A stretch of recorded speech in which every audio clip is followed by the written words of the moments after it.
You must make a decision and you don't know which is the best alternative. Don't worry, it happens to all of us. So today, I'm gonna share with you an easy and simple exercise so you learn to listen your heart's true desire.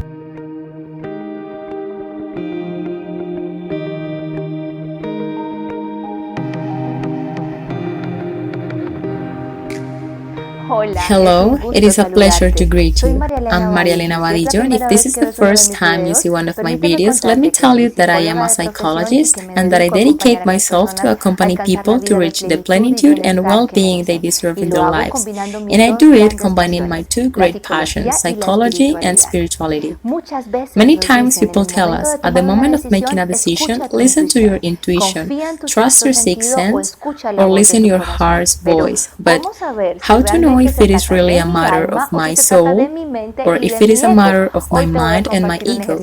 Today I'm going to share with you a practical exercise so you learn to identify it. But before, let me invite you to subscribe to my channel if this is the first time you see one of my videos, so you don't miss any of the material that I am preparing for you. And of course, to follow me on my social networks, where every day I am generating content to accompany you on this wonderful journey of self-knowledge.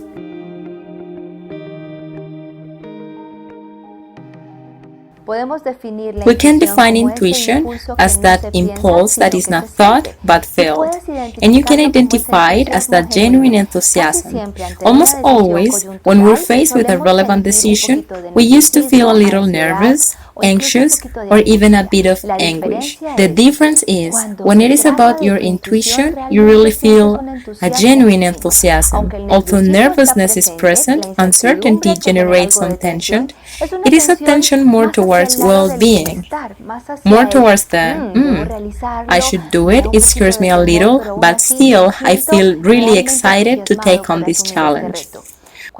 When it is about an intuition that goes more towards the preventive side, it is more, I want to do it, it makes me anxious, but there is actually a little more discomfort.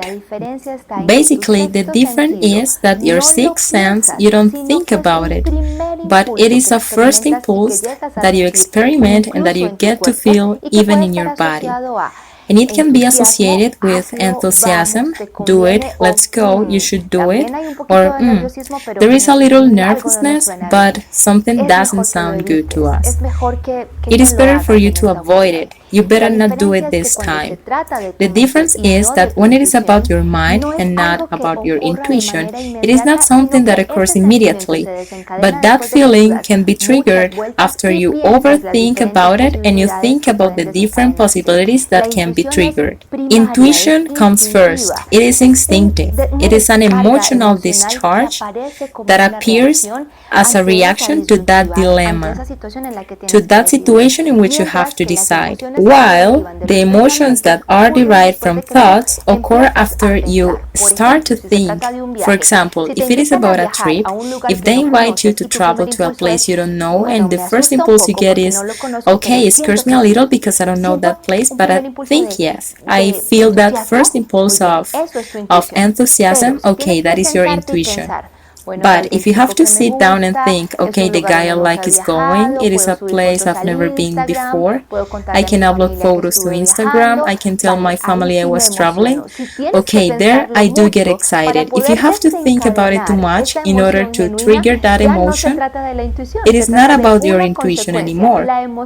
It is a consequence. The emotion that occurs is the result of what you thought about and of the analysis you made about the events. To sum up, you want to learn to identify your intuition. The key is that you understand that intuition is that first impulse that comes to your heart when you have to make a decision. When you have to think about it too much, the emotion that results after is not your intuition anymore. It is probably the consequence of the analysis you make of events. Now that you understand what intuition is, let's continue with the exercise I want to share with you today.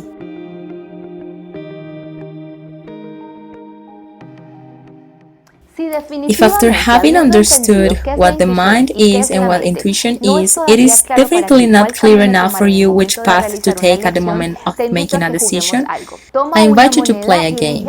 Take a coin and choose heads or tails. You simply say, let's imagine it is something like investing on a business. Heads, we're gonna say yes, and tails, we're gonna say no, and simply leave it to chance. Flip the coin and observe what happens. Observe which of the two parts of the coin is the one you get after you flip the coin. When you observe if you get heads or tails, take a look at your reaction. Imagine you don't have the possibility of changing your mind. And if you get heads, you definitely have to invest on that business. If you get heads and your first reaction is positive, it is an emotion of, okay, I'll do it. This is the true call of your heart and your true desire. But if you get heads and your first reaction is, no, I don't want to. There, your intuition is present, okay? The exercise to sum up is, if after having done this first analysis, you don't get to identify what is your heart's true desire, imagine your decision depends on luck. If the resulting choice, the one you get from that game of luck, generates a smile or discomfort, this indicates which of the two primary reactions is more associated with your soul's superior self or your heart's true desire. This is a very easy exercise that can help you facilitate a bit the decision making when you are on a disjunctive moment when you don't know which is the best alternative. I hope this exercise helps you. Don't forget that the answers are always within you. And stay very attentive to the signals. Life, when you ask for signals, when you tell life, God, the universe, the source, I don't know which path to take. Help me, life, to know what is the purpose you have for me. Where can I serve better? Where will I grow more? Where can I find the best welfare for my life? Trust that life will send you the necessary signs for you to make the best decision. But universe is a gentleman. He will never decide for you. And many times the signs that life sends us are not associated with what our mind desires. And for this reason, we overlook them.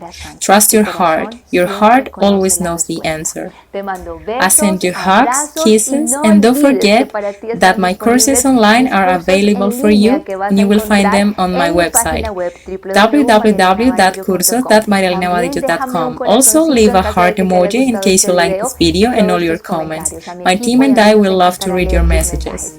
See you in the next video.